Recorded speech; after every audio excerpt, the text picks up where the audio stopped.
أنا ولدي نبعثه يقرأ، ولد الفلاح نجيبه يصرح لي بالبقرات ويصرح لي بالزوايل ويصرح لي بالأغنام، وباش نخلصوا بالكسرة والبن كرشوا.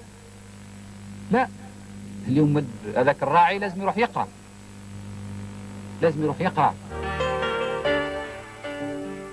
لأن نعتقد أن التعليم هو أكثر من الخبز، أن الإرادة نتاعنا هو أن يكون أو تكون المساواة المطلقة، المساواة التامة في ميدان التعليم، لأن الغذاء الروحي نعتقد أنه لا يقل أهمية عن الغذاء الجسمي، ربما قد يفوق أهمية عن الغذاء الجسمي اليومي، لأنه هو الذي يجعل كل أطفالنا في مستوى واحد ويفتح أمامهم فرص متساوية وفرص متكافئة.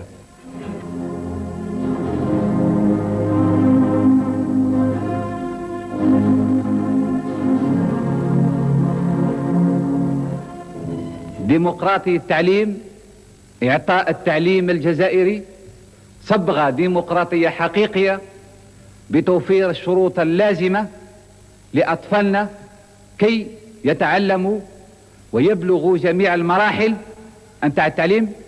فيما يخص المدرسة الأساسية، لما اطلع على المشروع التقيت به في حفلة من الحفلات، قال لي سي عبد الحميد أنا اطلعت على مشروع المدرسة الأساسية،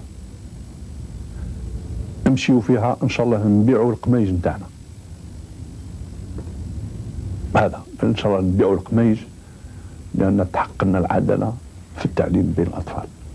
من المؤسف أن المدرسة الأساسية إذ ذاك قوبلت بالانتقاد أنها مدرسة مستوردة وأنها مدرسة يعني لائكية، والآن تنتقد لأنها مدرسة هيئة التطرف الديني من عارف إلى آخره، لكن اعتقادي أنها كانت حاجة اجتماعية، والأخ بومدين كان صائب لما سند هذا المشروع نتاع، وهو يدل على ملامح نتاعو.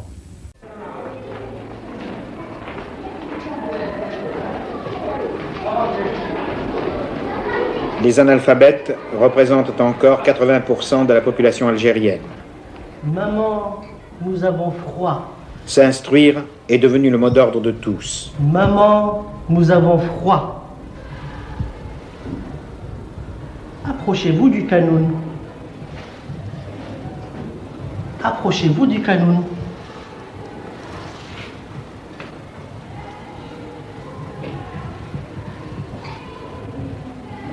Le canoun.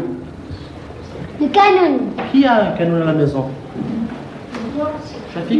Moi, j'ai un canoun à la maison. Tu peux dire moi j'ai? Tu dis j'ai? J'ai un canoun à la maison. Il y a une chose qui est très très frappante, c'est le nombre d'enfants qui fréquentent les écoles de la Casbah. Quel est le changement qui existe entre maintenant et avant l'indépendance dans la Casbah? Avant l'indépendance, ce qui est tout à fait normal, c'est que l'école, disons, était un peu réservée à une certaine catégorie de gens. C'est-à-dire d'abord, il y avait les fils des Français qui étaient là, plus certains enfants, des enfants de notables algériens qui ont soit collaboré avec les Français ici, en entrant en Algérie, etc. Et c'était une école aussi sélective. Oui. Je voudrais que vous nous expliquiez bien comment se fait la partition entre l'enseignement du français et l'enseignement de l'arabe dans l'enseignement primaire, oui. C'est-à-dire à votre niveau. À notre niveau, les enfants... Alors prenons un enfant qui entre dans cette école, comment ça se passe? Il rentre en première année. Oui. Il reçoit un enseignement uniquement en langue arabe. Et un enseignement qui dure pendant 4 heures. Pendant 4 heures, oui. Voilà. 4 heures par... Ça fait 20 heures par semaine. Ça fait 20 heures par semaine. Ça fait 5 jours, 5 fois 4, 20. Alors, en deuxième année, c'est la même chose. Il reçoit également un enseignement en arabe. En troisième année, Là, il y a une nouveauté, c'est-à-dire qu'on introduit la langue française. C'est-à-dire en troisième année, ils ont quel âge en troisième année?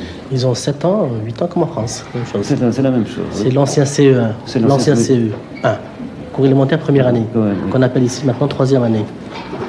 Tandis qu'ils abordent la langue française pour la première fois. Ils ont déjà un bagage en arabe. Et là, en français, il y a une nouveauté aussi. On introduit aussi le calcul. C'est-à-dire qu'ils font le calcul en arabe et en français. C'est-à-dire, en arabe, c'est la leçon proprement dite, mais en français, on leur apprend le vocabulaire de base. نحن لنا طموح ماهوش فقط أن نعرب أن نسترجع لغتنا ولكن أن نطور هذه اللغة